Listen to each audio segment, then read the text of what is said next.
Hello people and welcome to follow the first of the two semi-finals of the Asian Cup 2024. The first semi-final will be played of course today, and in it we'll be playing China versus Hong Kong, and the other one is going to be happening tomorrow, in which we will be witnessing Taiwan going up against Thailand. The lineups you may see just above me. We have on table 1, we have a 203 Club versus Tappy Brown, Wong Agatha, and Mimi 9 versus CT. On table 2, Xing 1007 versus Sunny Chen. On table 3, Quas versus Easthang. On table 4, and on table 5, Mitaugat versus Hilik Lung. Now China has been able to not lose a match in the group stage at all. They swept right through it with 3-0, and given their great progress, not only in this competition but also on the previous one we saw this year in the WTCOC, where I think China also might have even finished the group stage without any losses, but I'm not exactly going to vouch for that because I can't remember for certain. But they did, however, do pretty well in there as well, even though they were not able to defend their championship title. But they do have a chance to get another championship title in the Asian Cup. And a reminder for you all that the top 2 teams of the Asian Cup will be able to pick one of their team members to be sent to the qualifiers of the Carcassonne Champions League Season 2. The qualifiers for that will be starting in November this year. So that's what's on the line, as well as, well, I believe the very first championship, the very first champion title for the Asian Cup. So it'll be pretty meritable, let's say, to win the first edition. Makes your future opponents on the future years a bit more scarier, or a bit more afraid.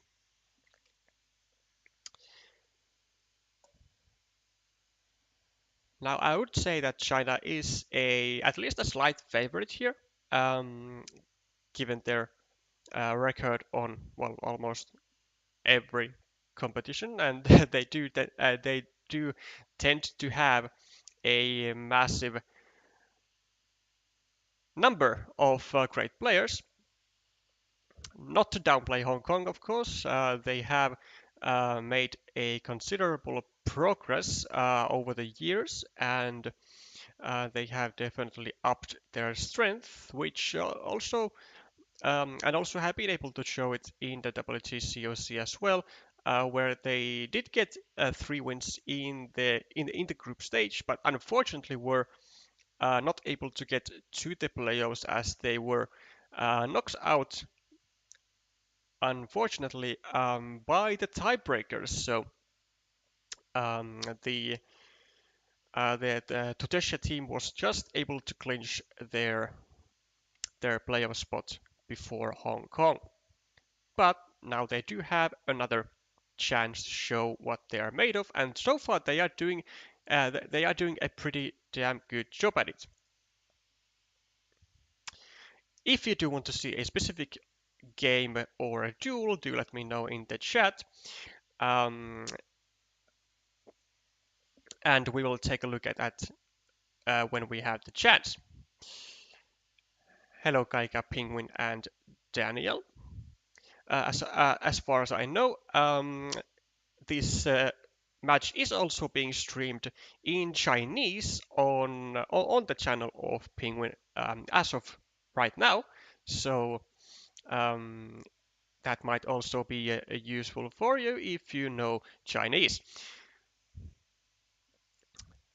Now, if no suggestions are being thrown in the chat, then we will be starting with the table 1 with 203 Club and Tabby Brown.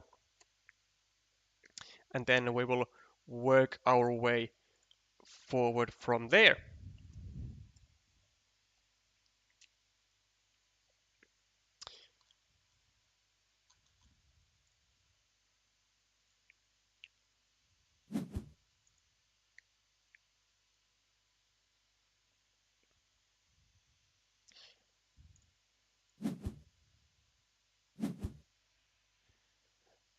Also, congrats Daniel on making it apparently pretty damn well in the Hong Kong tournament today, I believe. I'm not sure actually of the exact results. I'm only aware that you were in the top 6. So if you have the extra time, then feel free to educate myself and all the others of the end results. And whilst we wait for that, let's get into the game. So, Tappy Brown with a 4-point road with a city of, well, the only one of its kind so far, and a monastery, whilst the 203 Club has been able to get a road for himself as well. Also decides to only take 2 points for with the juicy shielded city tile, which, I mean, 2 points is like never that bad, especially in the beginning. But given that this is the only like available city on this on the map, I do think that it would not have been a bad situation for Club at all to just simply meeple the city and have at least some sort of a city for himself. Though this does have, as he did have a road of her own in the making, and it would have possibly made it a slightly inconvenient to continue or to finish. But she is able to find the perfect tile to do some wonders, and she is getting at the moment quite fed with the deck, and what is able to now take advantage of the city that Club left for Tabby to take, with 2 juicy shields towering up to 14 points. Also now has a 5-point road and the only city cap available, which, oh, I don't like this. I don't like this, because even though this city cap was not in the most in the most invulnerable position, it was still the only city cap that Tabby had. Like the only city that Tabby had on the board, which means that now that she doesn't have a city anymore, it's gonna be, or it might be, relatively difficult for her to actually use almost any city tiles that effectively. Also, okay, I do get where she's coming from. Like, I mean, stacking monasteries is never bad, but I mean, an 8-point spot though. An unblockable 8-point spot. I mean, just why? Like, because Tabby is now leaving these monastery spots to her opponent. If Club manages to get a monastery of any kind, and he will immediately go here. So I would say that this is very unnecessary not to use the spot right now. It does get like a 3-point potential road for herself, but I really don't see this being like that compensative, let's say, of the 8-point spot.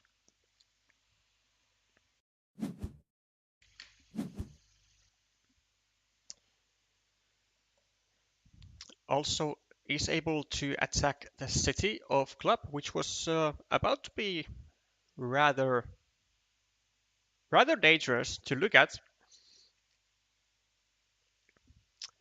And as a result of coming back to this city cap, which Tabby finished, it did potentialize the possibility for Club to get the road meeple blocked, which he did immediately, though with some help from Tabby, as she was forced to place the quad city to her opponent's city cap.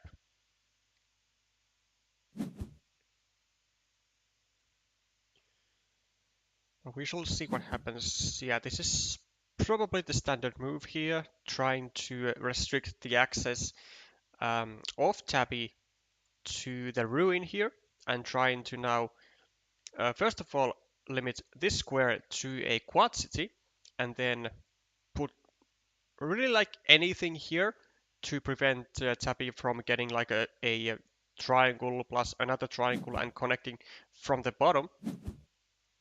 If Club is going to be able to hold the advantage on the ruin here, he will have at least a lingering chance in the game, because so far it is looking quite horrible position for Club indeed, as he only has a 2-point road and a 2-point city here versus 2 monasteries.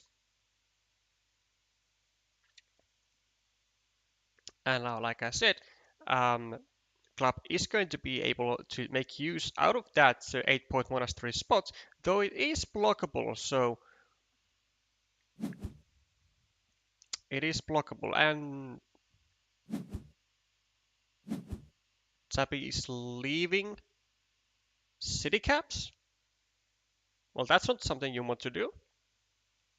Like, I do get that Zabi already has a city of her own, but you don't want to leave the city caps to your opponent though, especially like when they only have like a one triangle city which is not prioritized for city caps. In no world will Club continue his city over here if there are like completely free points to take. Or if he does, then I will be absolutely flabbergasted.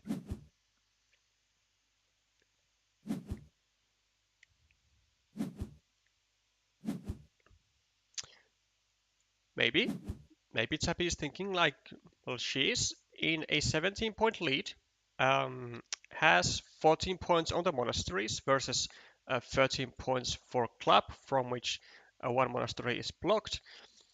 That's again +1, so plus 18, plus 23, 24, 25, 20 and 16, 13, okay, plus 9.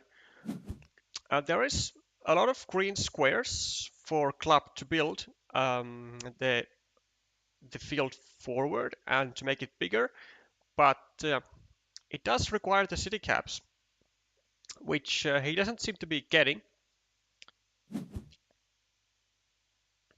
And ooh, I'm not sure if this is a good decision here, because now Club, even though he does get a point to his monastery, which is obviously the main purpose of this move, it does restrict his own field by a lot, because now almost no city cap is going to be able to be placed here or here or here.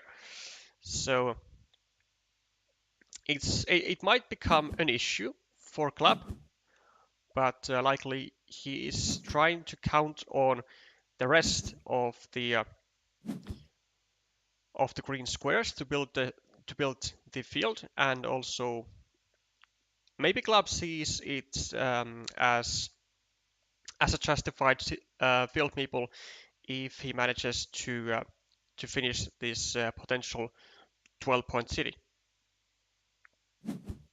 Like 6 points for a field, especially for a field that has been there since the almost from the very beginning of the game. I don't think it's justified, but um, it does look like that Club might be having other thoughts about that.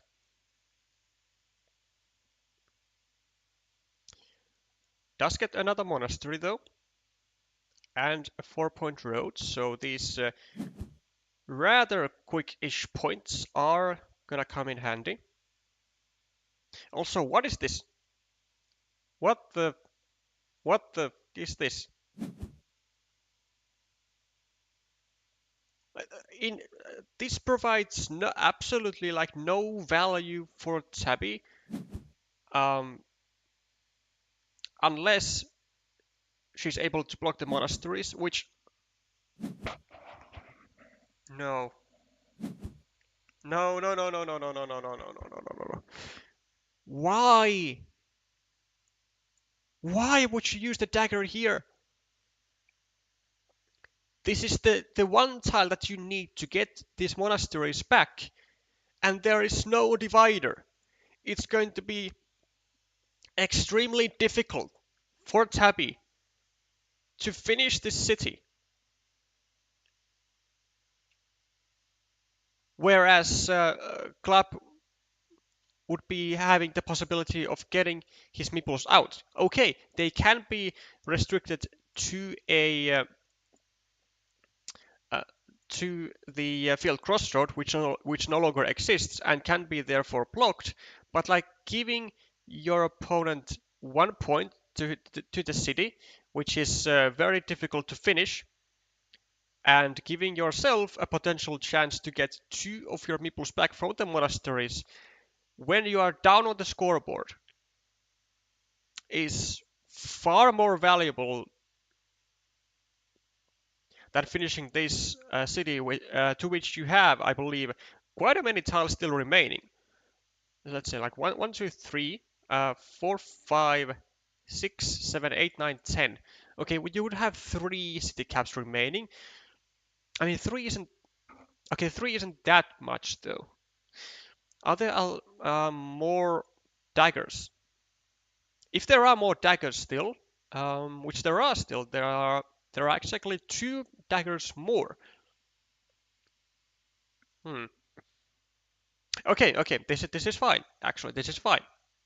It did seem like being extremely reckless, but this is fine. This is fine. Yeah, because now Club does still have 2 daggers here, and Tabi is actually helping the matter.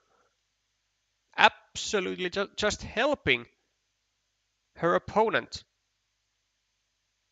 because now either of these squares cannot be blocked anymore, and there were still 2 starting tiles remaining in the deck. This is, I'm not sure what Tabi thinks this is, but this is helping Club to achieve his goal. This is absolutely helping her opponent more than causing any harm.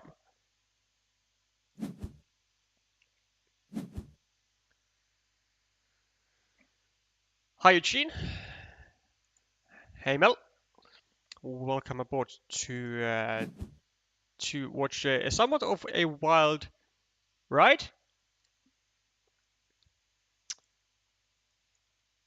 Tappy starts another city. Let's have a look at the point situation. So plus 9, plus 11, 12, 15, 22, 29, 34, 36, 29, 22, 16, 8, plus 1, plus 3 for club actually. Okay, so the tides have been turning. Um, And well, given that this scenario still exists here and that these monasteries are live, I would actually say that Club has a small advantage here. Even though Tabby does, I think, still have 1, 2, 3, 4, 5, 6. Yeah, so Tabby still has two triple cities to go here to make an 8-point move, which is going to be massive. And will now be able to make it or just score 3 points over here and not risk the possibility of club getting a road plus city and then connecting again, but just decides to make the 8-point move, which is it's totally reasonable. Let's see the amount of triangles: 4, 5, 6, 7, 8, 9. So there's one triangle. Tabby gets the final starting tile, so this block did end up being absolutely worth it, even though it did look like a horrible decision, to be honest. But it did end up playing out just fine. Also gets the city completed.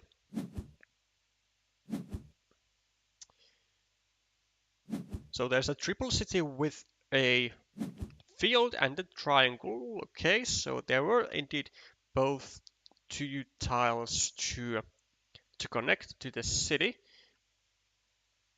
which now was a 12-point move for club, but given that the city is now completed and club doesn't have any meeples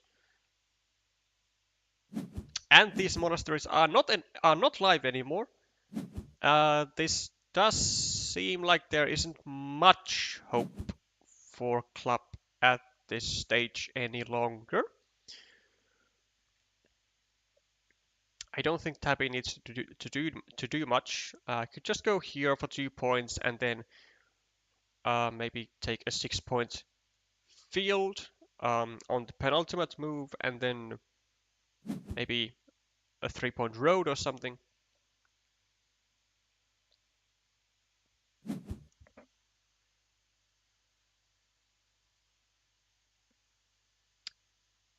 So depending on the remaining tiles, if there's like a straight road, could go over here, take the field, or maybe could go over here if there's a field tile, then connect to the 6-point field, maybe get 1 or 2 extra points for whatever tile would be remaining here.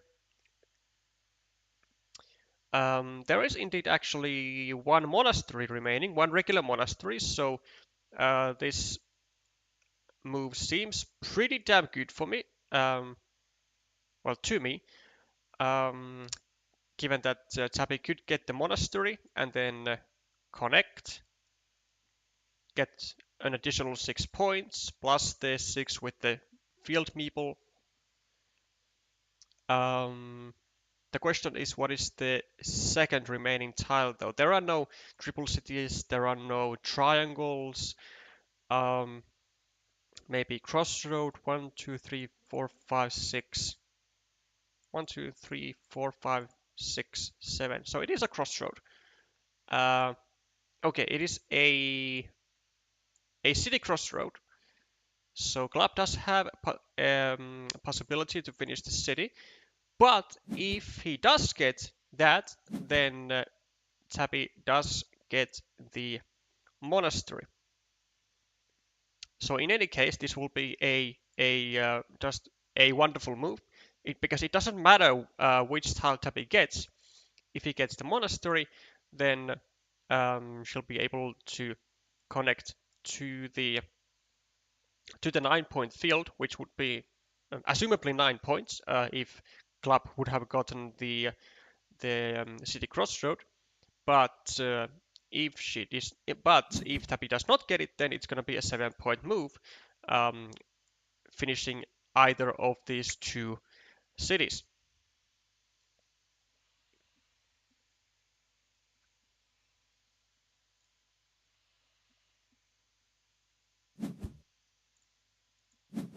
Which is exactly what happens.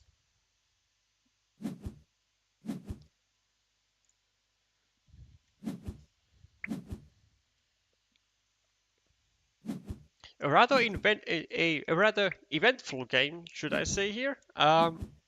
Plenty of plays which I don't really like, but which ended up working quite well for Tabby, with some help from the deck. Being able to draw both of the starting tiles,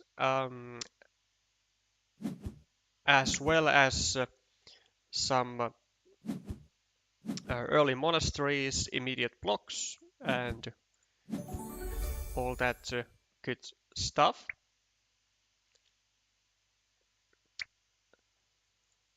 A rather comfortable 14-point win there.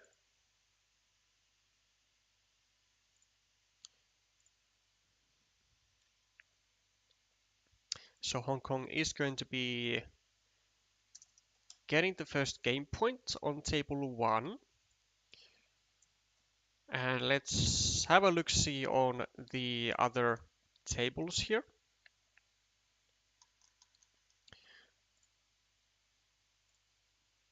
So for CT and Mimi, it's going to be still the game number 1 with 17 tiles still to go. We have CT in a 16-point lead with a massive blocked city. The quad city is gone, so nothing goes over here, and CT is has 9 plus 5 points, so 14 points versus 7 plus 3, so has a 14 to 10 lead, and Mimi has an extra meeple involved in the city fight. So that's working out pretty nicely for CT, putting him at a large advantage. Also has a private field of 9 points here, a long road, and another decent looking 5-point road. Whereas Mimi does have the monasteries, does have a 6-point field with potential to grow more. And there are multiple quick point scoring opportunities. There's the city cap, there is this 4-point road, which with a crossroad, which also gives Mimi a meeple back. Now there are going to be more fields worth 9 points, 6 points. Maybe they are going to be conjoined for 12 points. Maybe there's even a dagger here. But like there's just a lot of stuff on this board, which makes me think that this game might still be open. Let's see, so there's 1, 2, 3. There's no dagger here, which is unfortunate for CT, I guess. But let's have a look see at the points situation. So +3 for CT, and with this city, it's going to be +7, +11, 5, -2, +7, +19 for CT for having only 1 meeple less, which is pretty damn good. Now, again, Mimi does have a scoring potential here for an 8-point spot with a city cap, if there are any. 1, 2, 3, 4, 5, 6, 7, 8, 9, 10, 11, 12. There is still one city cap that goes here. So there's an 8-point move, potential move for Mimi. Then Mimi is very much undoubtedly going to be attacking this field from here, which makes me think that the best move for CT might be something like this, just denying Mimi any potential attacks on this on this field coming from here. 1, 2, 3, 4, 5. Yeah, but there's still one monastery, no? So, okay, I guess, I mean, maybe the consideration behind this move for CT is the possibility that if CT would have gone over here, then maybe Mimi could have drawn like the monastery here and then a road tile connected these farms for -6 points for CT, but I really do think that it would still be like just alright given the rather large lead of CT and given the um, given the fact that Mimi would have to use at least 2 tiles here and here to merge the fields for 6 points total, or maybe for like 12 if the monastery strikes. But that would still be like 2 moves more or less out the window for Mimi, and there's gonna be like potential to actually just simply forbid that that possibility from happening, because possibly a block could have been made over here or over here. So it's no guarantee. Oh, it was no guarantee that the fields would have been merging at any point.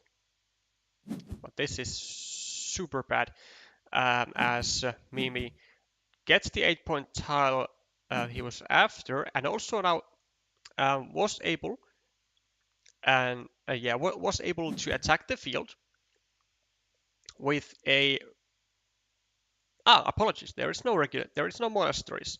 There's 1, 2, 3, 4, 5, and 6 is here, which means that so there is no tile. Gotcha.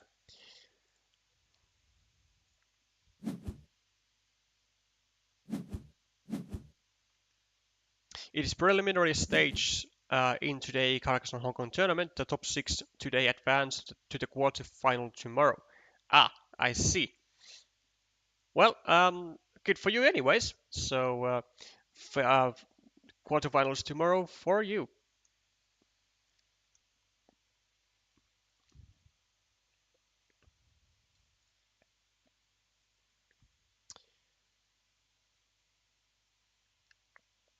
A 3-point move for Mimi. Now actually creating a potential chance of still uniting to the 12-point field via a straight road or via or through a crossroad, which CT is holding the final crossroad in his hand. The question now is, are there any straight roads? 1, 2, 3, 4. 1, 2, 3, 4. 5, 6, 7. I see 7 regular roads. 1, 2, 3, 4. 5, 6, 7. One regular straight road, which will be worth 9 points for Mimi, who still has 2 tiles remaining, so a 66% chance that Mimi does get that straight road, and it will be troublesome for CT as As with his latest moves, CT hasn't really been able to score all that much. 3 points here. Now we'll be able to score another 3 points here. But I'm not all that certain whether that will be enough.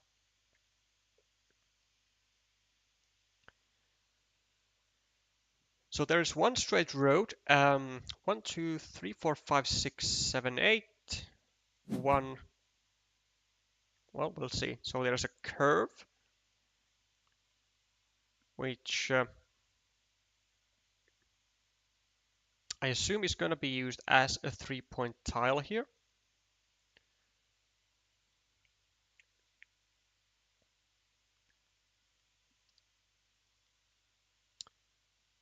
I'm not entirely sure of the point situation at the moment, but it might be the case that Mimi just has to trust that he's going to get the straight road.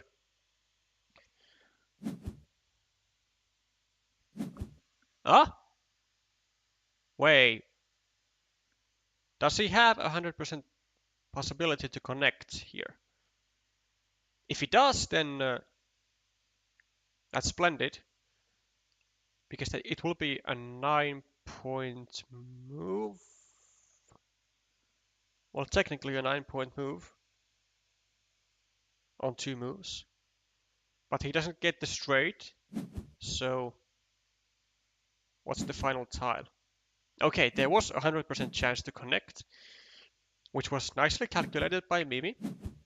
So 9 points there. Had he gone over here for 3 points and then gotten this, it would be at max 6 points. And because this was a guarantee, it's often better to have a guarantee 9 points than just a 50-50 on a 3 plus 9. So let's see if the result is worth that. It does look like it's still not going to be enough, nowhere near enough. So Mimi unfortunately did not even have a chance to win there, but did find a great final spot for his final meeple.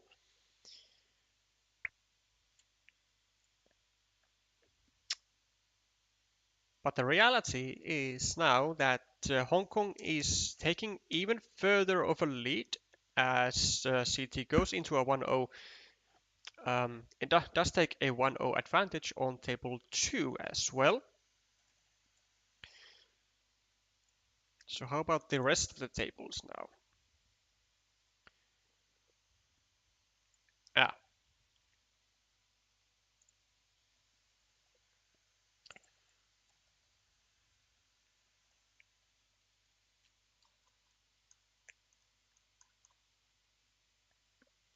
Sunny also taking a lead on table 3. So far the first round has been going pretty smoothly for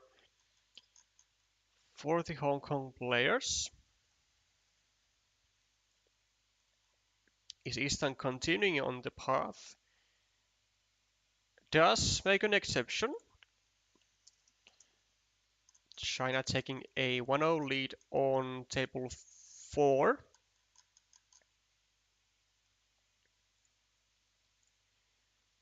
And on table 5, the result is the result is such that it didn't look like Hilik was even playing.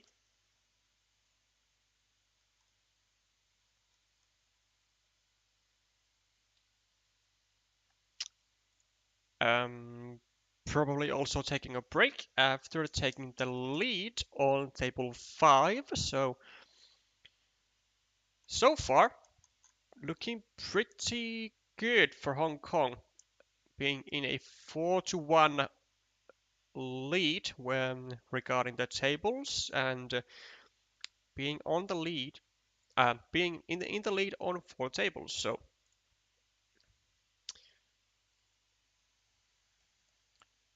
let's tuck in with the second game between Quas and Tang, which is well on its way with 40 tiles remaining.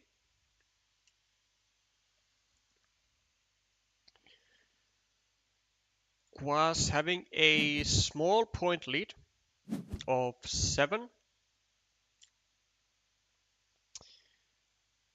Tang at the moment leading the field with 2-1 advantage, but there is an easy access point to the field. And given the plentiful amount of meeples in the hand of Quas, I have no reason to doubt that whenever Quas gets really any kind of road tile, except this, Quas will be going with the second farmer to the 12-point field. As there is also a pretty nice juicy road developed to the board. This is actually a rather perfect tile to go with. I just drop a farmer here. Maybe could have even gone with the road upwards, just creating like even more incentive for East Tang maybe to make the final decision here on when the second meeple gets to the field, but decides to play a little more safer, which is not bad at all. Still pretty much a guarantee to get to the field, as he has 2 connection points here and will be able to take a rather nice juicy road at the same time, most likely. Doesn't rush with the connection, which is good. Instead plays a calm move, adds 1 point to the monastery, and also creates a potential harassing platform on the city of Tang, which is in trouble. There is still 1 divider remaining, so there is a small possibility for Tang to get this meeple back without even having to complete the whole city here, but it is quite a small possibility. And seeing the city that he has in the south, I believe that his full focus will be on that city. Might be even now, might go like over here or on the other side and like just really push on with the city. All the city, oh yeah, all the field triangles are gone though, so that might become a problem of some sort. Might also become a problem maybe here if Quas goes with like another straight road. Oh.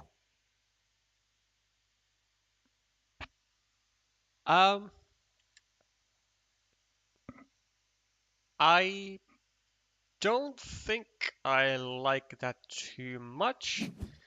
So I'm pretty sure the reason for the move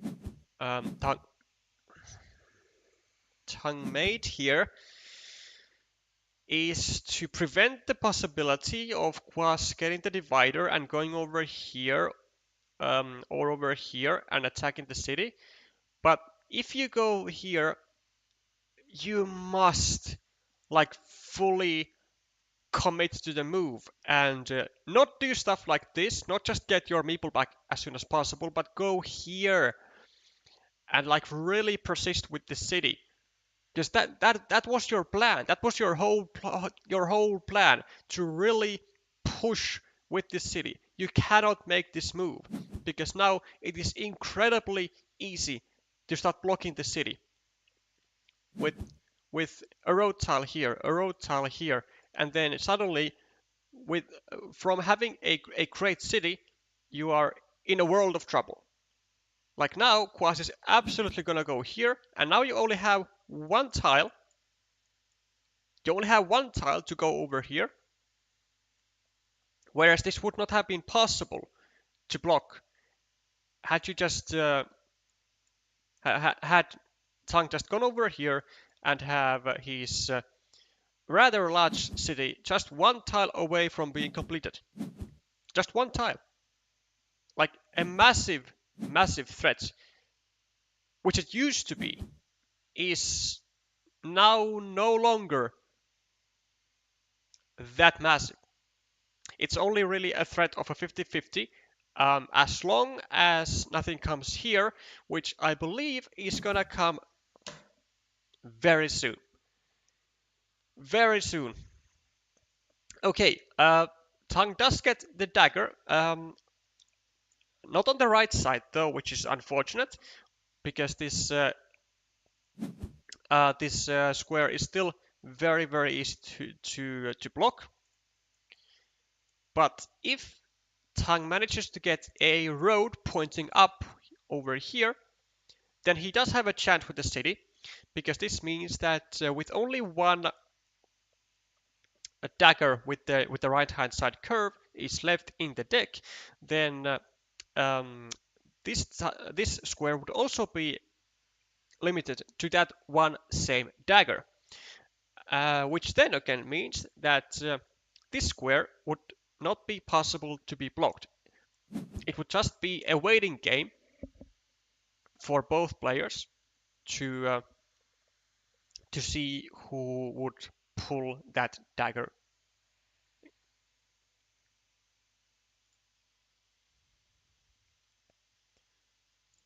Ah,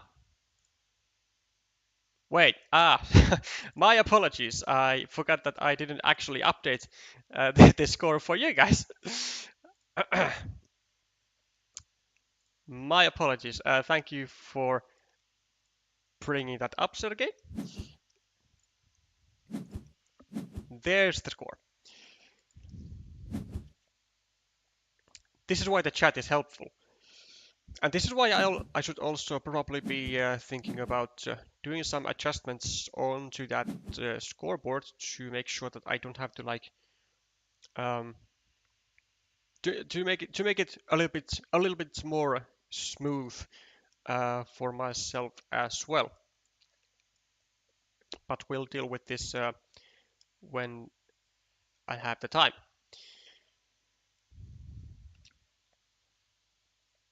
So as you can see from the scores, Hong Kong is doing pretty well.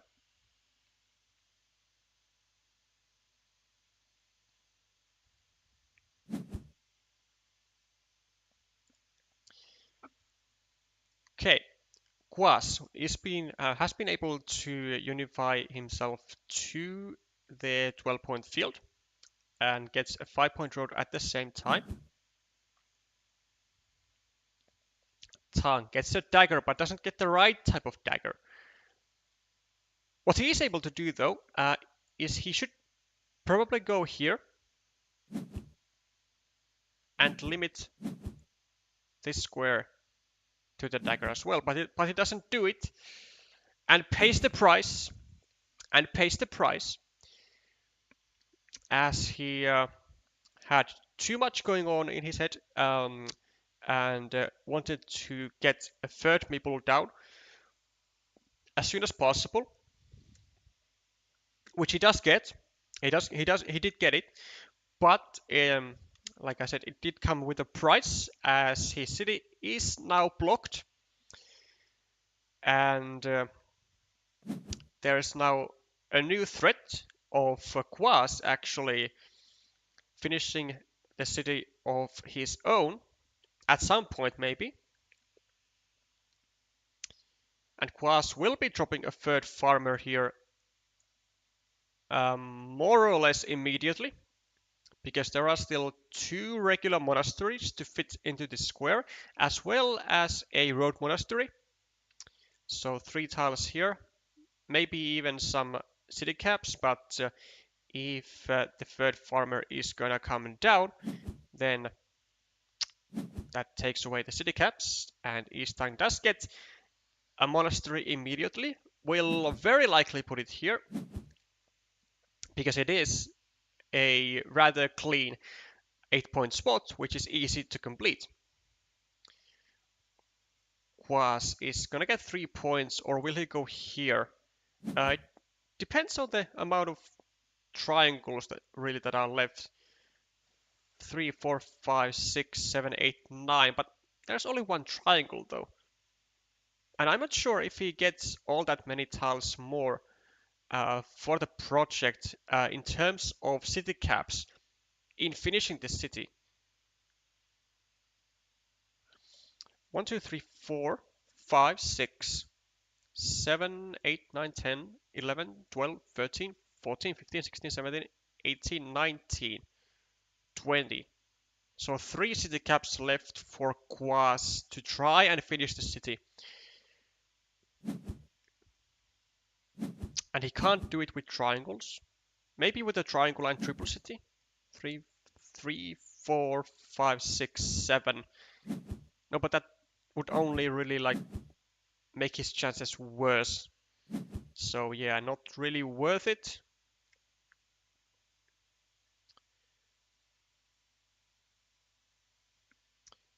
Does he need to finish the city? I'm pretty sure he does actually.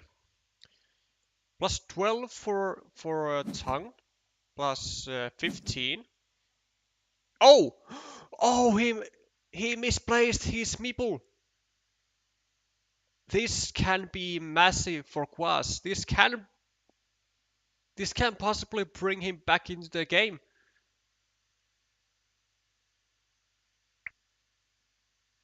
Oh. Oh. This can be this can possibly ruin the entire game of Eastang.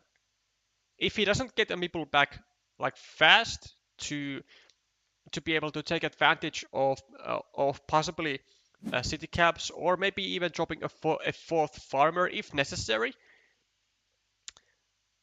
this might be it. This might have been just a crucial mistake.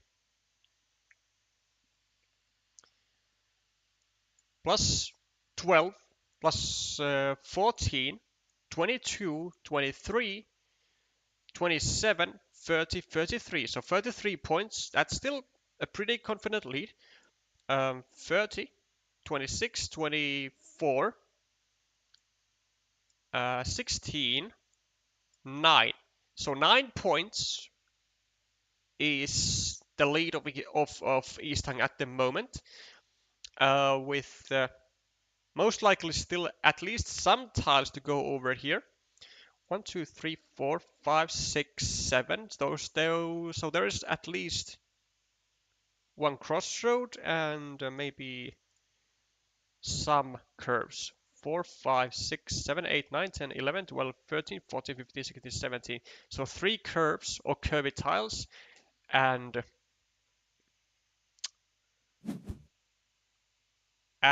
a crossroad. And I believe the curvy tiles are like 2 regular curves and then the dagger. 1, 2, 3, 4, 5, 6, 7. Yeah, 2 regular curves, a dagger, and a crossroad. Wait, 1, 2, 3, 4, 5, 6. No, there are no crossroads. This is fine. So now Quas is going to be able to get... Actually, will Quas go over here or just take 4 points? Because there is only one city cap remaining. Only one. And he is 9 points behind. If he takes this, it's going to be -5. And Eastang will have 2 tiles to go here to get the meeple back. Maybe it's also not a bad idea to go over here and try getting one of the 2 remaining curves and get this monastery back. Like maybe if Quas goes, yeah. Like honestly, I think Quas could also go over here, not maple anything, and then have um, like 3 more or less powerful tiles, the 2 remaining curves, and the 1 remaining city cap.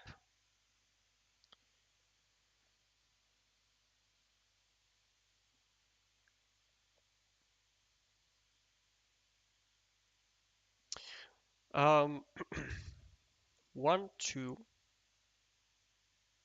3, 4, 5. Just trying to see what is exactly the city cap that is remaining in the deck. Not that. 1, 2, 1, 2, 3. A starting tile. Okay, so there's a starting tile, which means that if Quas goes here, which is exactly what he should do if he plans to get the city finished, this might be easily blockable. Might be. It can't be blocked with the regular curves, but there are other tiles. There is still 1 regular monastery and 1 road monastery. Yes. Okay, so now Quas has the road monastery, which is going to be massive for him, a 7-pointer. Easton does get a meeple back, which is an issue. It is an issue for Quas. And you know what? If Quas hits this, then I think he should drop a farmer on this side. Damn, he doesn't do it. He doesn't do it. Because he is at the moment -8, and he must do something to get big points, and the only big points feature is this field. So if you don't attack the field like as soon as possible, how are you gonna get how are you gonna catch up Easthang in a -8 situation with no big features on the board? Like I'm pretty sure that Quas has to go for a road monastery connection for a 15-point field, which is why I think it would have been super important to do it immediately here, because if he gets that road monastery immediately after, he's uh, the chances of him getting to the field are going to be diminished to almost nothing, because there are no like good connection platforms. Like you could go maybe here, but this square can be so easily blocked. There are no curves of any kind. There are no crossroads.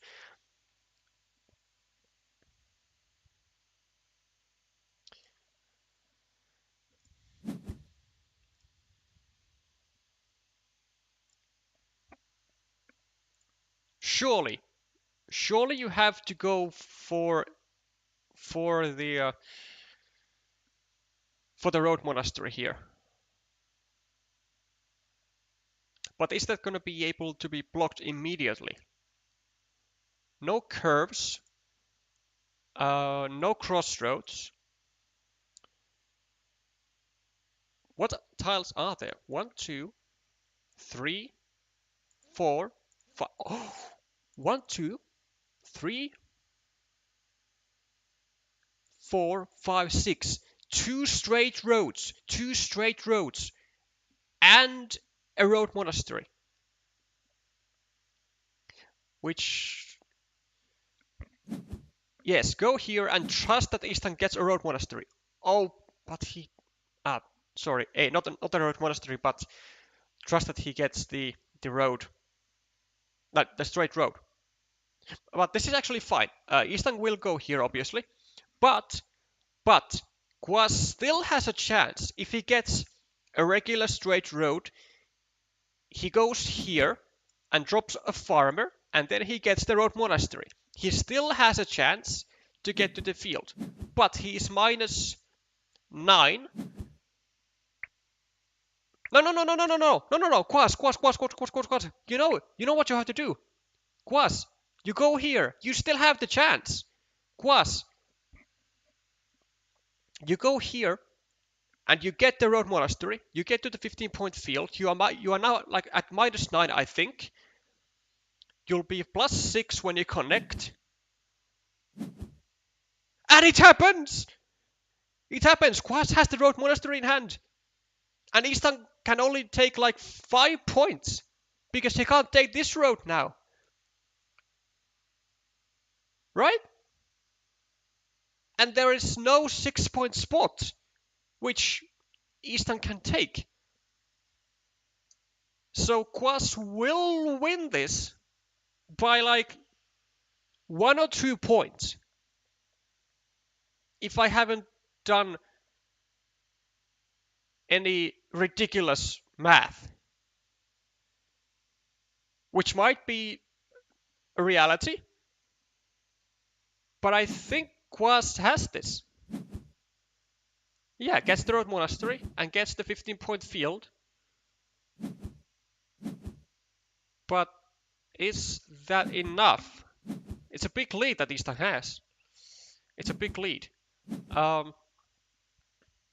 Of 19 points, then like 24 and more points incoming for 17.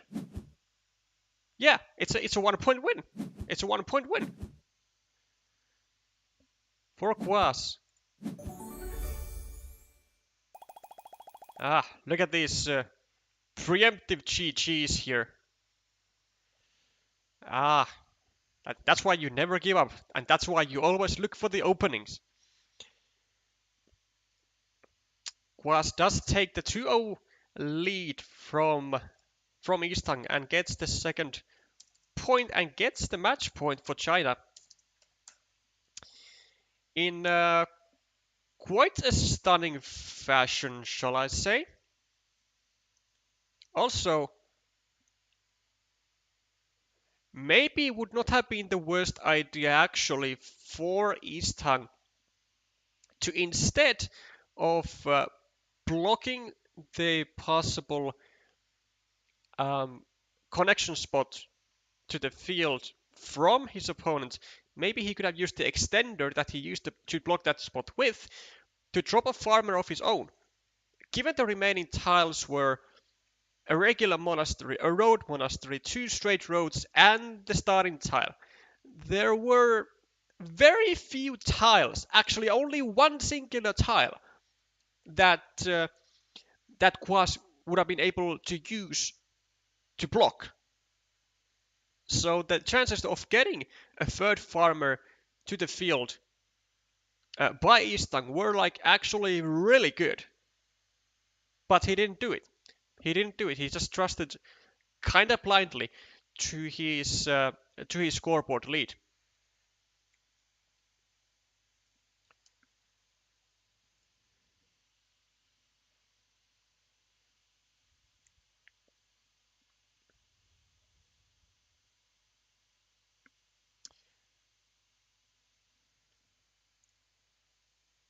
Okay, let's have a look-see. So apparently we have some updates on table 1. Apparently it's now 1-1. And club does take a point. And on table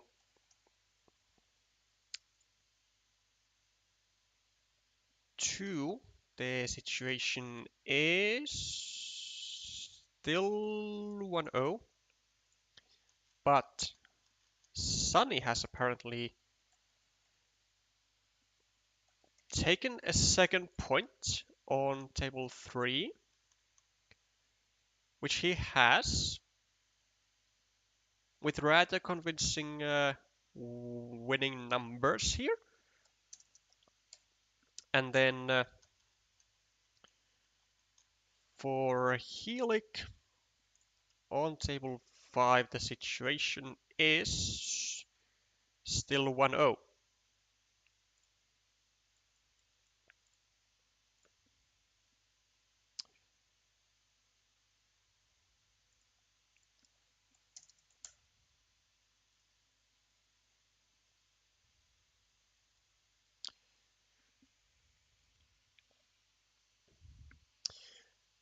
Okay.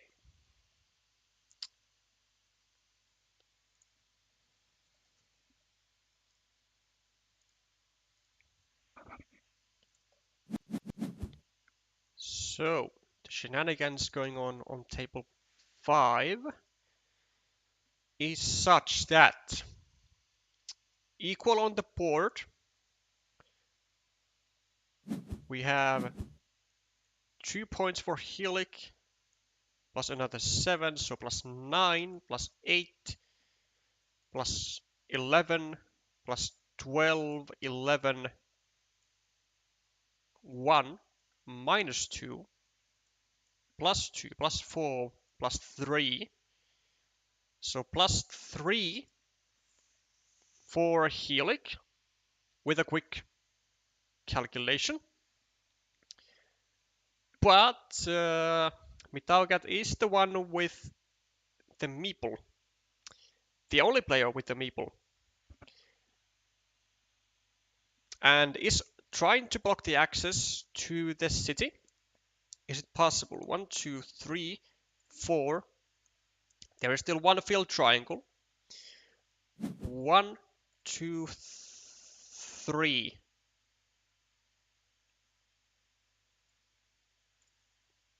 Wait, 1, 2, 3. But why not go here though? Why not go here to? Sorry, it was Helic with the road monastery. That explains it. So three more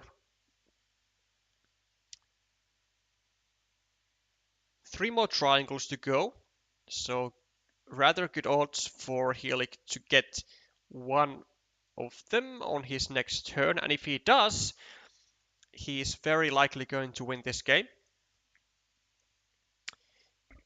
If he doesn't, if Mitaugat gets the chance to throw in another meeple or to just block the access, 1, 2, 3, 4, 5, 6, 7. There is still one triple city, so Mitaugat would have to use his final meeple over here. If he gets a road triangle or any city tile with a road, for now I think the answer will just be what?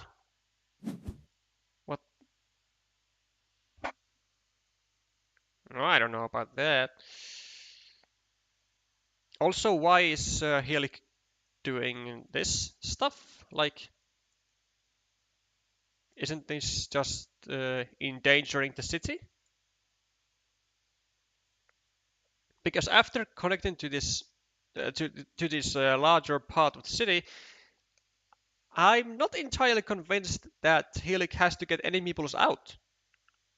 And this most likely will only endanger the city to a new attack because of the large number of triangles that are remaining.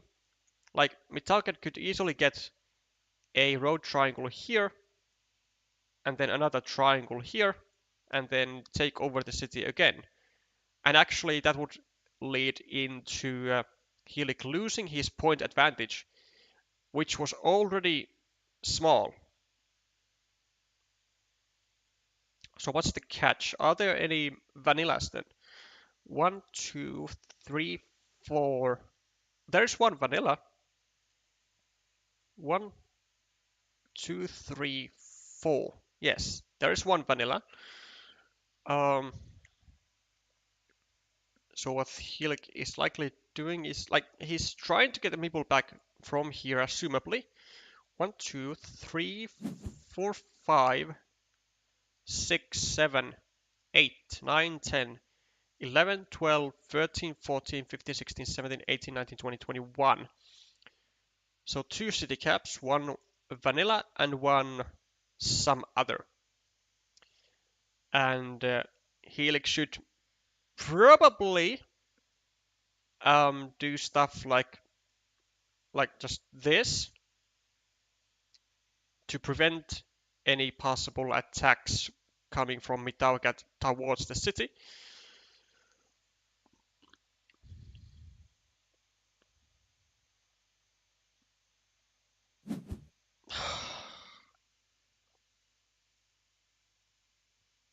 But why does he not do that? Why does he not care? Why does this guy just not care? 1, 2, 3, 4, 5, 6, 7, 8.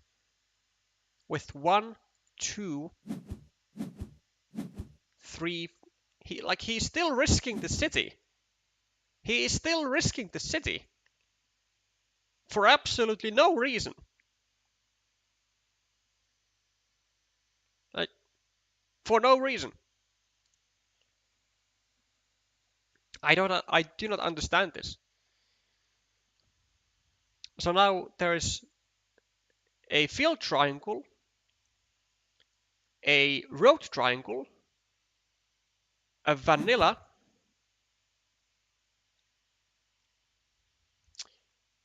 all of which will be at least somewhat useful for Mitaugat. Now he will be able to take this 7-point ruin here. If he does something else, then I'm not sure what that is. Well,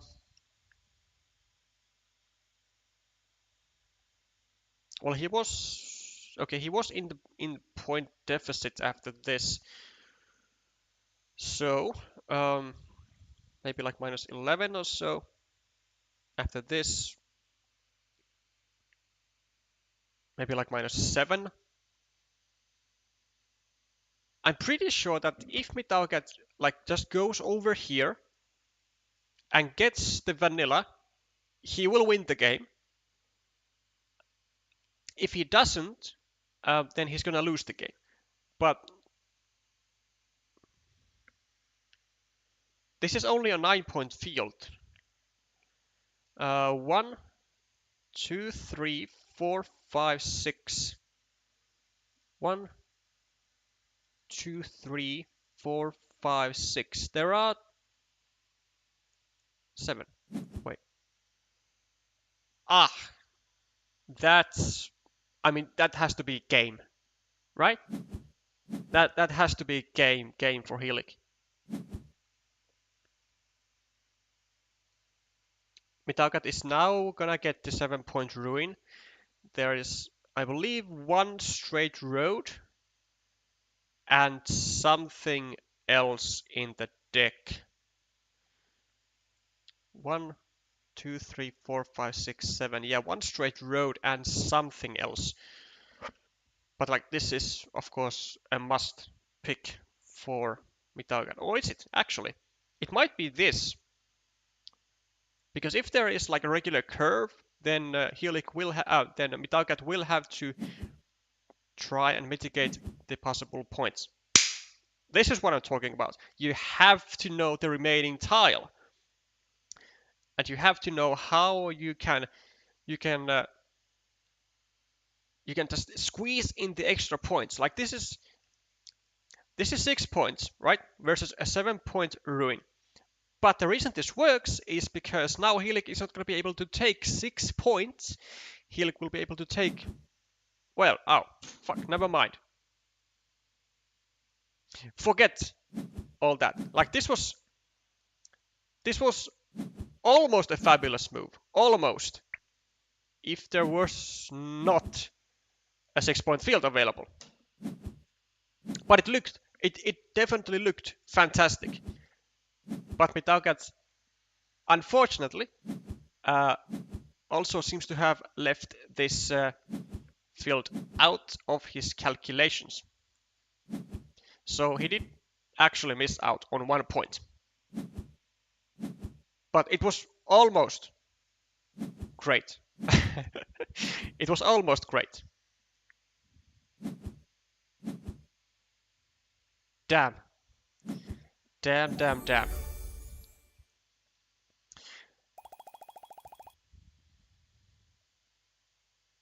But still, a great educational lesson here that if you know the exact tiles that are remaining and you can see the best potential uses for them for you and your opponent,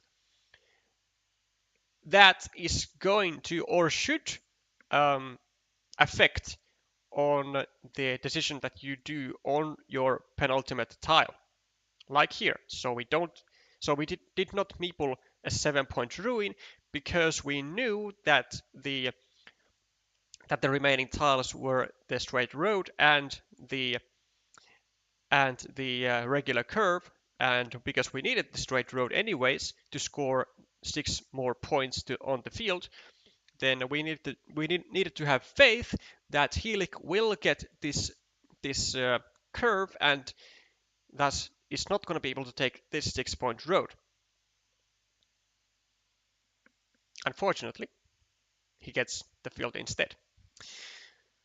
But great stuff anyways. Also great stuff for Hong Kong, as Helik manages to grab a second match point for Hong Kong and puts them that much closer to knocking out China.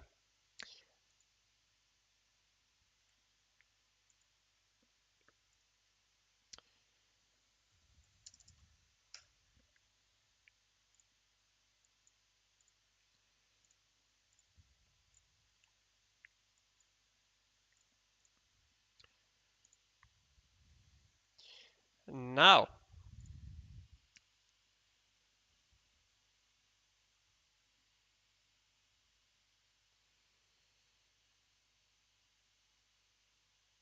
Quad City should have gone to Red's ruin, and Helix should have turned the CCCR down for safety. Yes, I believe so.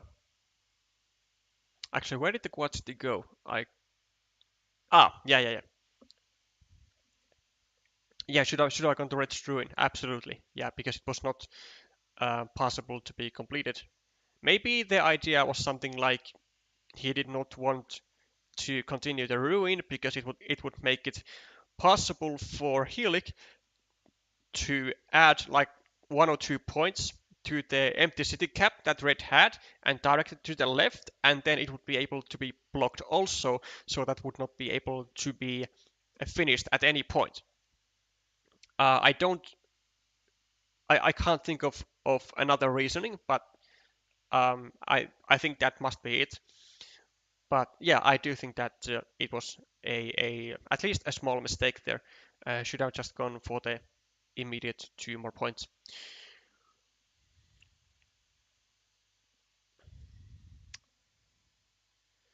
Okay, so we still have Club and Tabby, and we have Mimi and CT ongoing.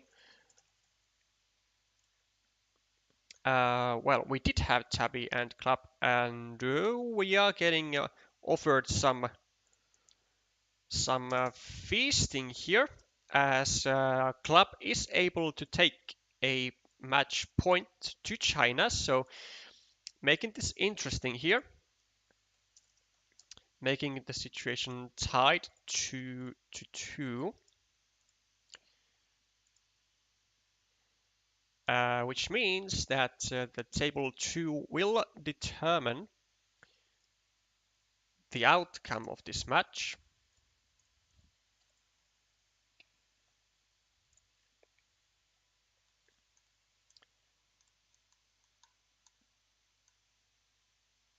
And the situation is so that Mimi has been able to tie up the situation to 1-1.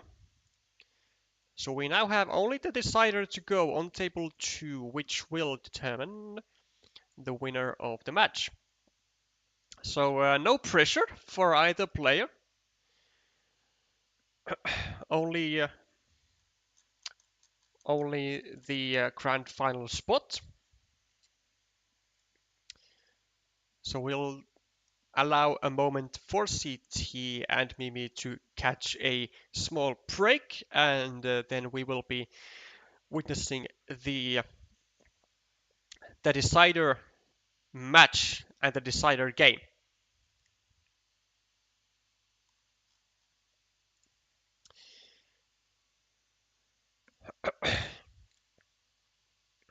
Certainly a very eventful match here.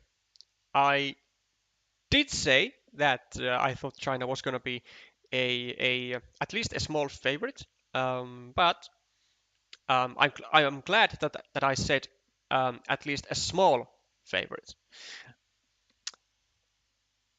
I was perfectly aware that Hong Kong had some immense talent going on today, and we have been witnessing that in the results and on the board.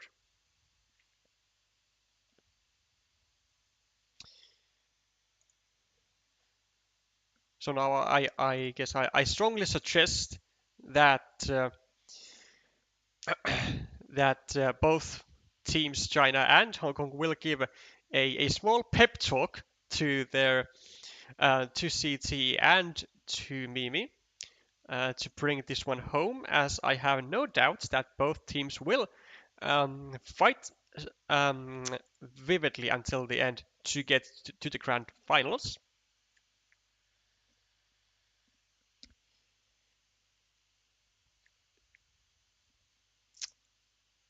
Hi there, self-evident. Really tough one for us. Yes, it is. Yes, it is indeed. But it is a tough one for the other party as well. So, um, you know, let the better teams psych each other out.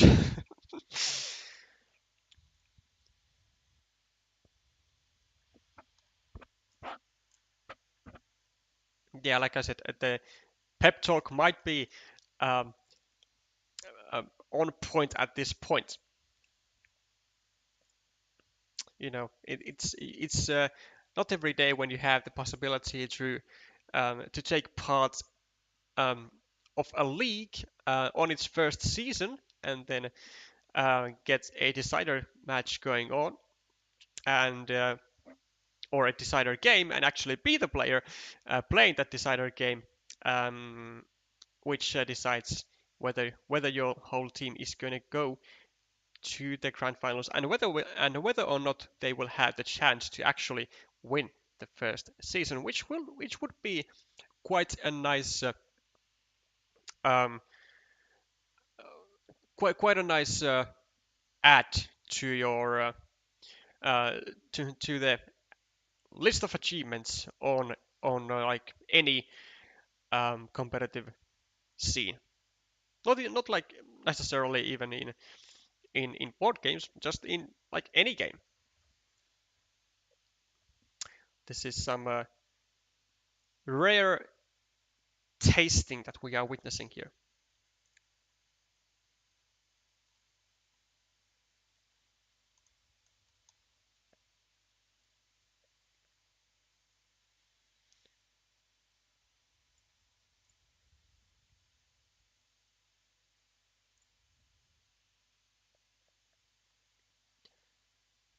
Also seems that there is an additional um, an an additional incentive to win the match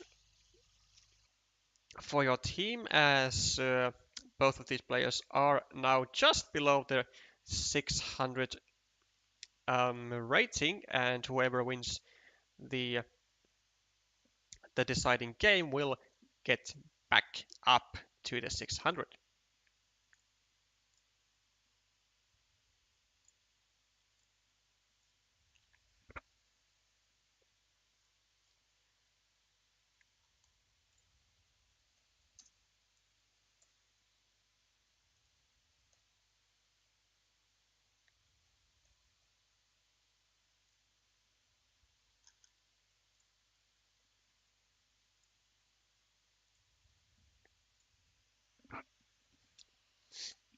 I will remind you at this point that we will have the second semi-final match tomorrow at the same time, so 1300 UTC, where Taiwan will be facing off Thailand.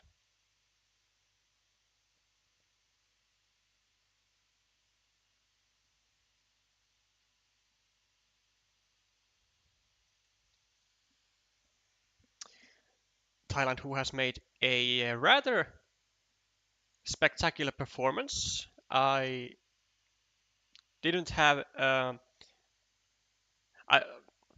okay, it's very difficult to say this like without sounding like a complete asshat, but but I did not think that Thailand would be making it to the semifinals of their group, seeing that both China and Japan were in the same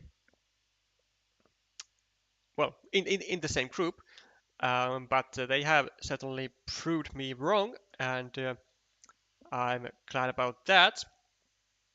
Always good to see some um, well relative underdogs, I would say, winning against some of the best in the world.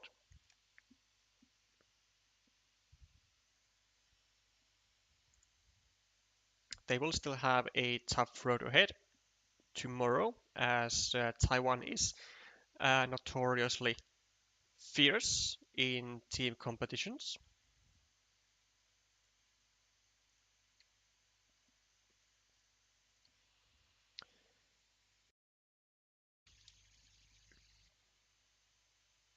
Okay, we seem to be having a game on our hands rather soon, like this soon. So grab your popcorn, grab your support flags, and wave them around, as this will be where the blood pressure will be high for both of these players. Mimi in the starting position does get a triple city, not the most juiciest of a tile that is granted for the starting player, but you'll have to get what you get what you can. City will make an immediate attack, and maybe now with a rather okayish continuing continuing tile, we'll be able to start another city. Either like kind of go like with a like a semi attack on the city, based on whether he will get or yeah, based on what kind of city what kind of city tiles he will get in the future. If he gets just caps, then I mean he's gonna be totally fine with that. Gonna be able to just go for an 8-point city, or if he gets like a quad city, triple cities, even triangles, he might have some urge to attack with the second meeple over here straight away, even though um, this city at the moment is, well, relatively useless, kind of, because it's gonna take a lot of tiles to complete, and but given that it is the only, well, almost the only feature on the board, it's gonna be potential sum to attack. What's the going to the shared feature? Mimi not taking his chances yet of expanding all the way up, understandably. Doesn't want to doesn't want to draw his second meeple in just yet, before at least he has secured that at least one of the meeples of CT is already also invested in that city.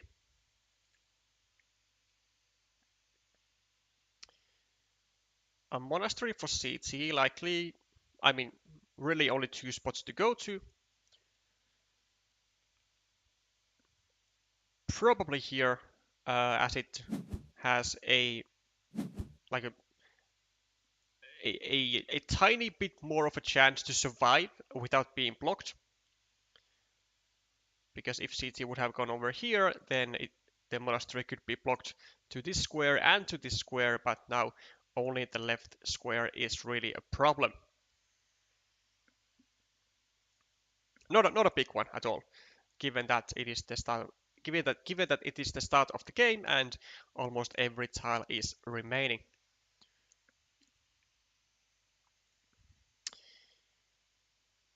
Mimi probably gonna be looking at like well at least some sort of value out of this tile, which means that maybe getting the road would not be that bad. I I don't like this. It doesn't restrict the monastery all that much. Like it restricts it to 10 tiles to all the remaining straight roads and to the 2 remaining road monasteries also, which is not like a that good of a block. And given that there was only one road feature on the board, I reckon it could have been much more useful to just actually take that road feature to yourself. And now you can't really make you can't really go here, even though it is like the best spot, because you would be leaving a potential 5-point road to your opponent. So this is like now this is really uncomfortable for Mimi. Like he's gonna have to go like here to like kind of leech off of this second monastery here. Uh, okay, that's also a possibility, but there is an issue with this move, and because you are leaving a 3-point road to your opponent instead of like going over here, pointing up, whereas you would be the only player who can like really take use out of that road end because it also gives 1 point to your monastery, so it would be a 1-point move to your opponent, whereas it would be now a 2-point move to your opponent if CT gets a um, a road end to his hand. So there is this little difference between knowing your placements.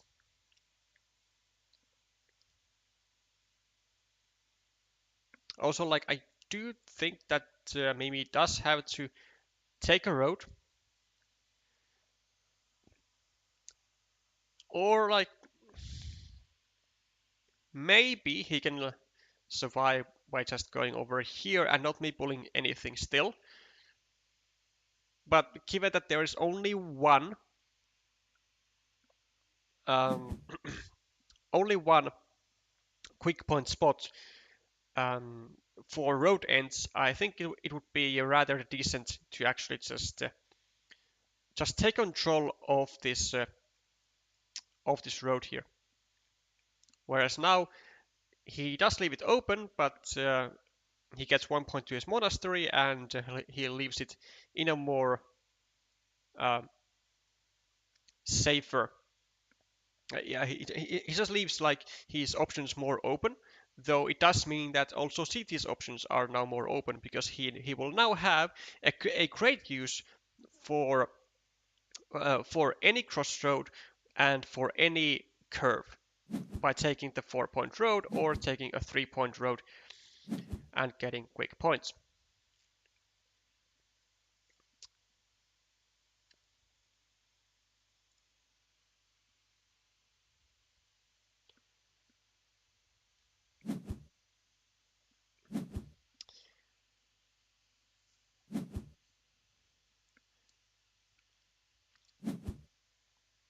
welcome to follow the game, Kingsley and Lawrence.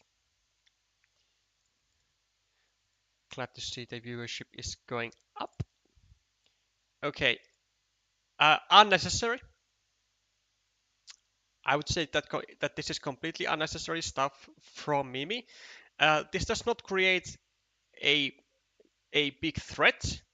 There are still plenty of regular curves, 6 to be exact, plus the road monastery. And this road is still an option to take for either player. So by not taking advantage of this road here, you are still allowing your opponent to possibly get great use out of a road end, out of crossroads. This is problematic because now where are you gonna go? Where are you gonna go with this? Like you, maybe you can go here, like just get 2 points, but you would have to meeple the road really to not allow your opponent to have a tempo move with with like a 3-point road plus maybe a city tile pointing upwards or to the right or to somewhere. And now also you can't really go over here. You cannot take this road from here because it can be now restricted to the crossroad with a city tile and with a road tile. Instead, you will have to do a very semi-optimal move. A very semi-optimal move of making a 2-tile attack to the large shared feature on the board. It's really uncomfortable. The benefit of this is that there are still plenty of tiles that will fit the needs of Mimi. So there are still 3 triple cities with a field to go over here. There are still extenders that will do well for him. The triangles will do well for him, but like it's just having to invest 2 tiles to maybe get a connection instead of being able to make a connection like with 1 tile in a like regular way. It's somewhat inefficient. Plus you are now leaving more crossroad spots.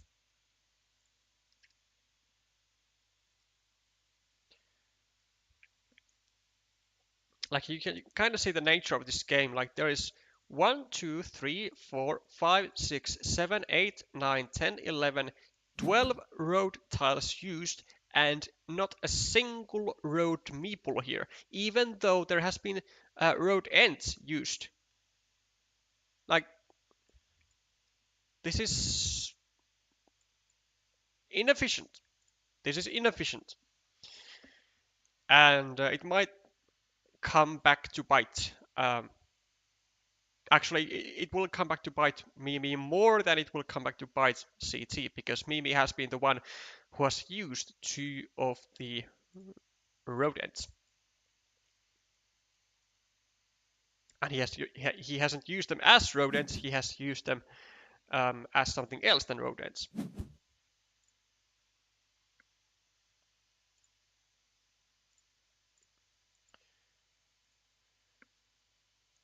A block, first of its kind in this game, so Mimi kind of forcefully now looking to get the advantage from the curve that he placed, which is, well, he was able to do so, but he did have to use a very valuable city cap, which is again inefficient. And if he continues to be inefficient, he will not be getting the max value out of all his tiles. which might be one of the deciding factors of this game.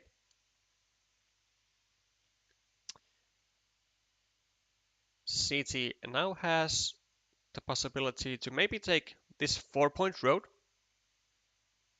Still, every single crossroad is in the game.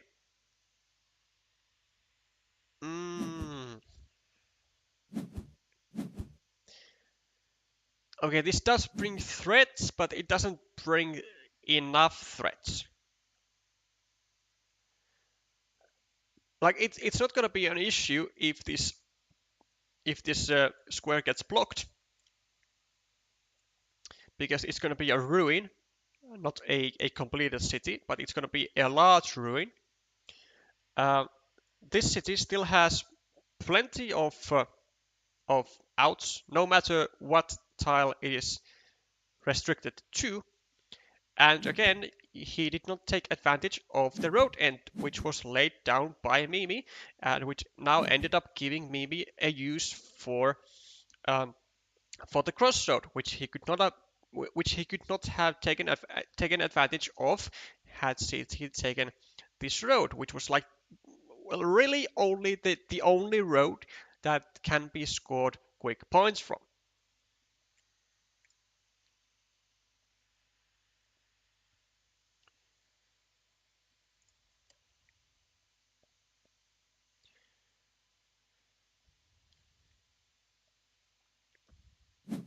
Plus, by going here, CT is more or less incentivizing Mimi to actually blocking off this square, and thus blocking off the great attacking option for CT to take another meeple and attack the city.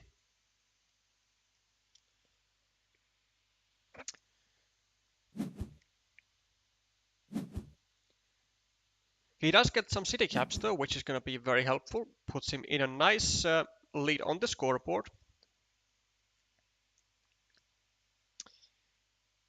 But he doesn't now. CT doesn't have like any features really. He has a 1-point city. I'd guess he's gonna likely be taking this field very very soon.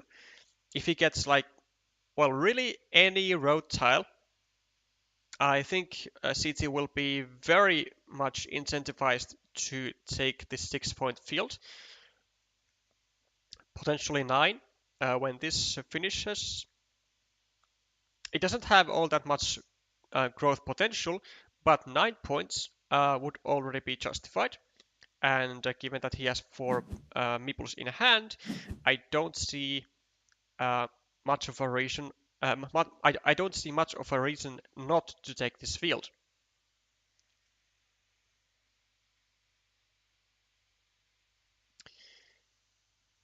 Likely will be extending his field, or yeah, this is doable also. It's also doable. It's also actually a very great tile for CT to do so, because potentially, even though I don't think it's gonna happen in many cases, CT can just find a tile over here and then a triple city here, maybe get both of the triple cities, like both of the remaining triple cities, and not allow Mimi to connect to the main ruin, then maybe block this square. But like, I mean, the amount of work that it's gonna take is like so much that it's not gonna be worth it. But there's no guarantees.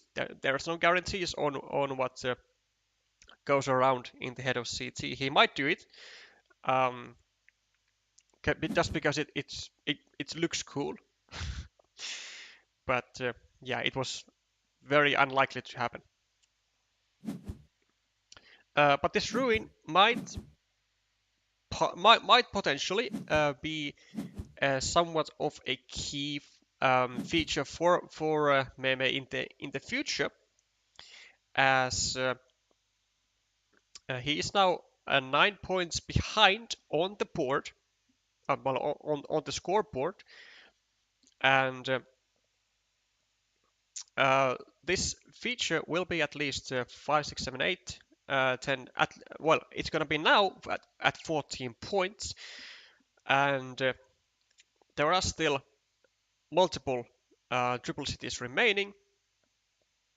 Maybe you can go over here, maybe an extender, then a triple city here or triple city here, connect everything, and there's a lot of options still with this ruin. But if it will get attacked, um, it will only happen at the very late stage of the game. Because at the moment, if either of the players gets a triple city with a field, um, neither of them have any kind of incentive to unify these two features to each other, as it would incentivize the opponent to attack the the ruin first with the third meeple, and that's not really the position that you want to put yourself in.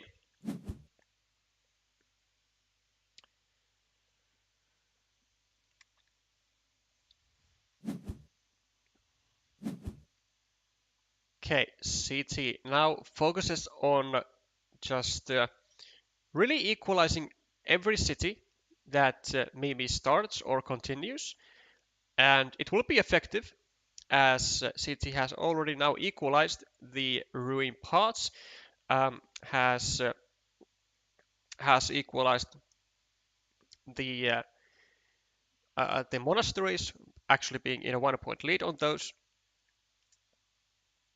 and has the same amount of meeples. So at the moment, CT is doing just fabulously, really. And Mimi is very, very likely going to have to take a risk of some sort, either by attacking maybe like this city here with a like a dagger and a triple city, and getting control of like a 3, 4, 5, 6, a 12-point city, or maybe get a monastery here complete, maybe even a second monastery here complete. Like, there is still a lot of stuff that maybe can do, but he's gonna require, or he's gonna start to require a bit of help from the deck if he wants to catch up.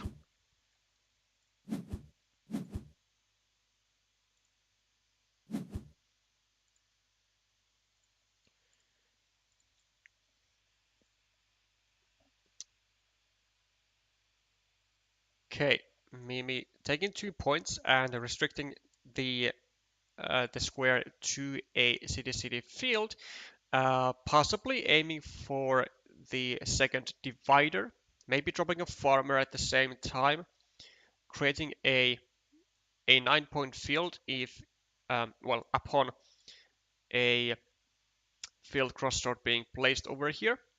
But he could also use the divider here already. There's the farmer. So a 9-point field, which can be, well, which can become even more lucrative with a curve. It's going to be a 12-point field. This plus this, 15. In some scenarios, it can even expand all the way to the left side. Like, I don't know, if city gets like a field crossroad here, and then a road monastery over here, he gets the road. Like, all kinds of nice stuff can happen for both players. But as CT, he's definitely looking to be in the lead at the moment.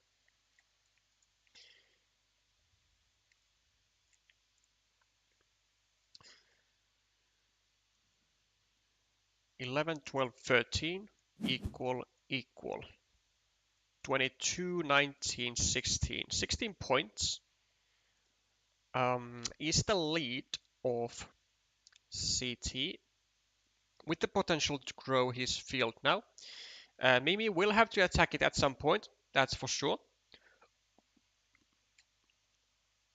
Because this field is just way too big to be left uncontested, as 9 points with room to develop even further. But he will have to stay kinda on his toes here, because he will have to have at least one meeple in hand at all times to make use of this monastery spot, which he does now. Now the question is, can he save his monastery here?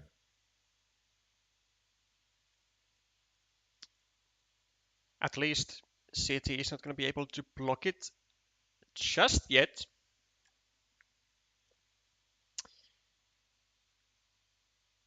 The road monastery would just be huge though.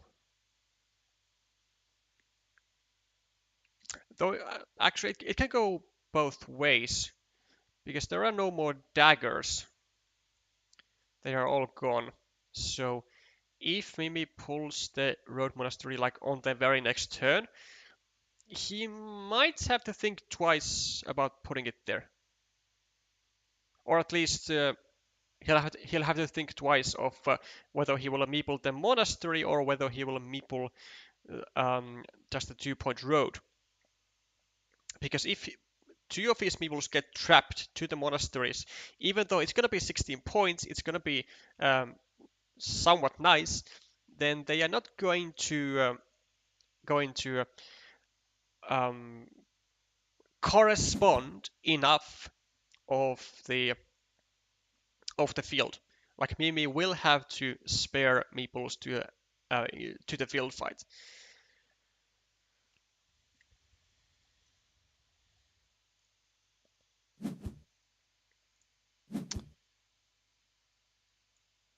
A new city for Mimi, which I'm not sure if that would have been better used to go like over here and to make the road monastery spot. Maybe that's not necessary just yet, but the spot will get blocked, I think, with the city cap that CT has in hand. I'm pretty sure that CT will not be waiting for a curve to pop into Mimi's hand to go over here or over here, and to allow that monastery meeple to come back, to potentially come back into Mimi's hand. Yes, that is what we are talking about. So the monastery is blocked. The scoreboard is now looking much better for Mimi though. 8 plus 8 with an additional 4 points extra on the mini battles here, so a +5 lead without the field. And he does now have one extra meeple, which will be used towards the field fight. And given the vast amount of field connection opportunities, it's going to be only a headache for Mimi to really decide which of the field connection platforms is the best. Either here, maybe from here, 2 spots, or maybe is gonna wait for a divider, go over here, place a farmer, and because there is still one field crossroad remaining, there's a 50-50 chance to also bring this guy into the field, so that will be feisty. CT will now be focusing on blocking off the field, but actually there are definitely alternative paths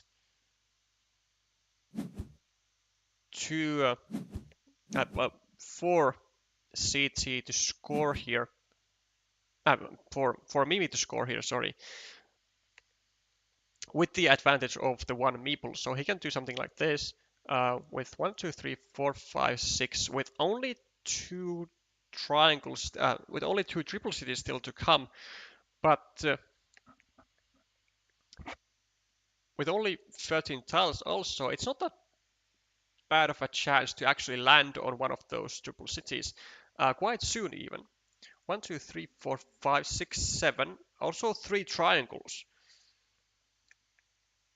1, 2, 3, 4, 5, 6, 8. Yeah, three triangles and two triple cities. So almost half the tiles in the deck are still triangles or triple cities, which will all be very worthwhile to Mimi. Also, there's the divider still, so that would be like the best case scenario, I think. Though, is it more useful here? I'm not entirely sure, but well, um, at least for like half the deck, Mimi has like just fantastic um, purposes to use.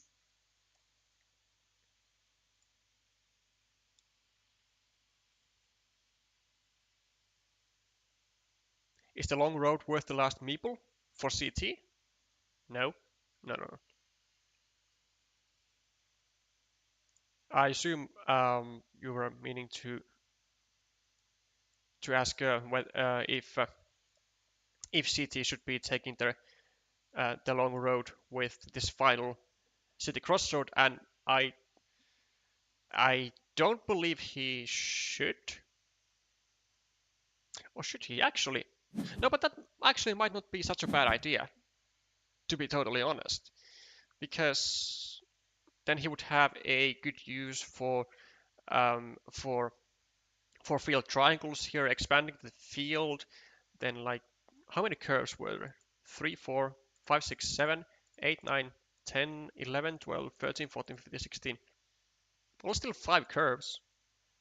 1, 2, 3, 4, 5, 6, 7, and one crossroad. Oh no, no crossroads. So like five curves plus potentially other uses for stuff. I mean, not that bad, but it could become quite feisty um, because then he would not have a meeple um, to fight for the field, like with a second meeple. So that might become a problem.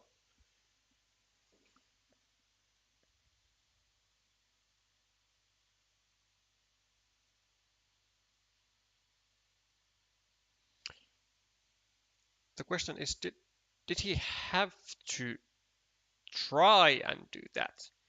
Like, is he behind with the 3 points plus two? These are equal. Um, well, this is makes it equal.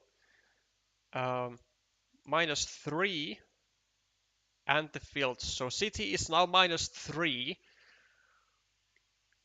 Um, but because of the amount of triple cities, triangles, and the divider, I don't know. I mean, it's really neck and neck here, really, because CT can now take the 3 points that he is missing, or he can go over here because there are no crossroads. There are only curves, like four curves remaining, or three. 1, 2, 3, 4, 5, 6, 7, 8, 9. What the? No. But why would you take 2 points when you can take 3 points? Come on, man.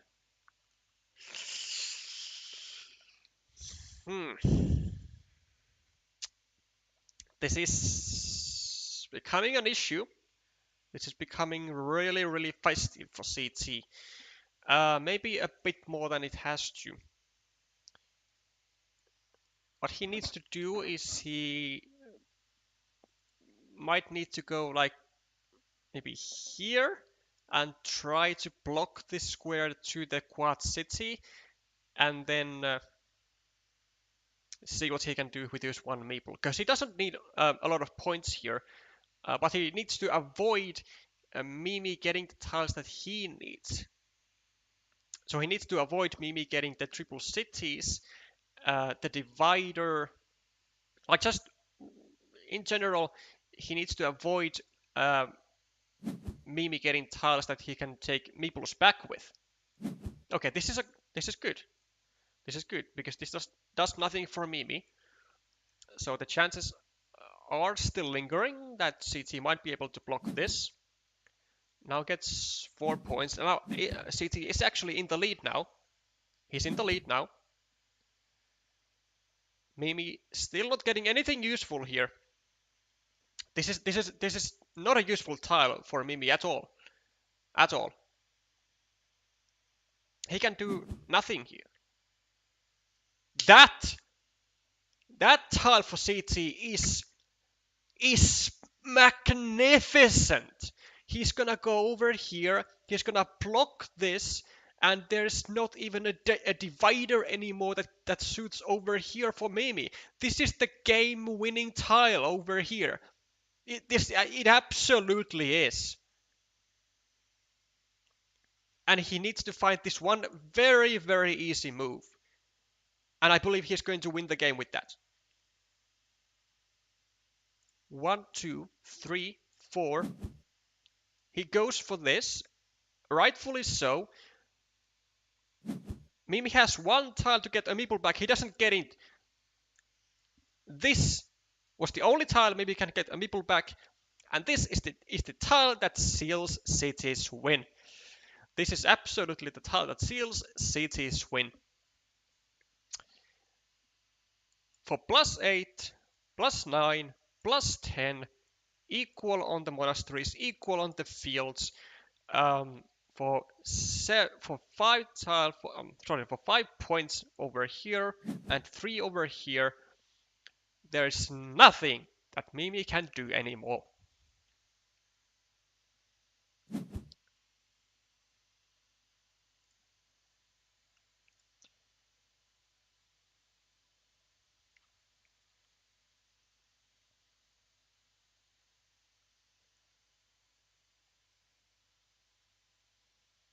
And now for the fashion, just needs to figure out how to get the most points. Also, very nice precise move by Mimi, still blocking off this potential 7-point road for CT, which he could have used to take with this tile. So now only being able to take 4 points, I think. It's not going to matter like in that sense, but it's not going to change any outcome. Okay, 5 points, but still a very useful block.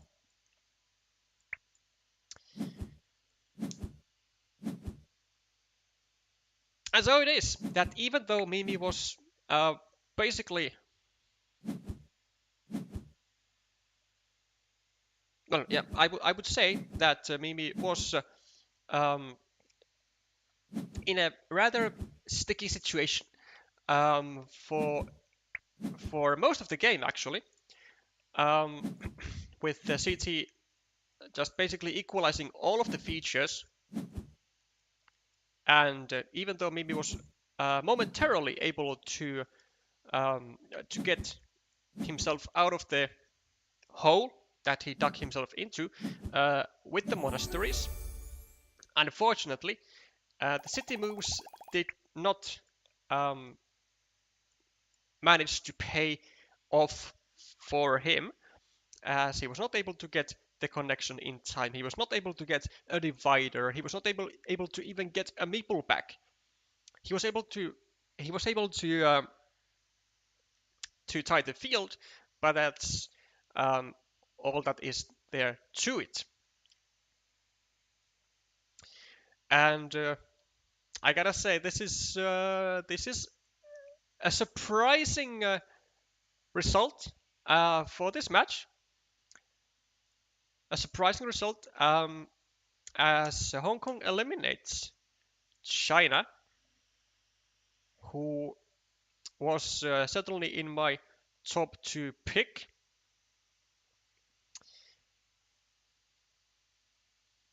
Along with Japan, but they but Hong Kong has proven that surprises are happening and that favorites are um, trash statistics. um, and we love to see it. We love to see it.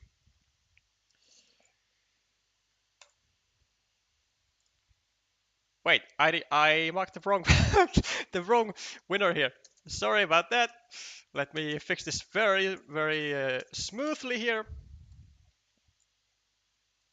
Let's do that, and let's do this before anyone sees anything. Ah, there we go. There we go. So big congratulations to Hong Kong for getting to the grand finals of the Asian Cup 2024. And you will see your opponent tomorrow when when Taiwan and Thailand have faced each other. And well, maybe we'll see some more surprises. Even maybe Thailand is in a hell of a strike and clinches the second grand final spot. I mean, Thailand versus Hong Kong would certainly be something to see. Not exactly uh, the top 2 picks that I would have said for the Asian Cup to happen.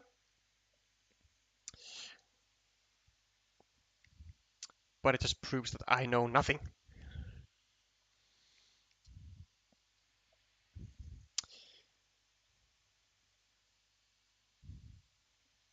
Commiserations to China. You put up a great performance, but unfortunately, great performances are not always enough.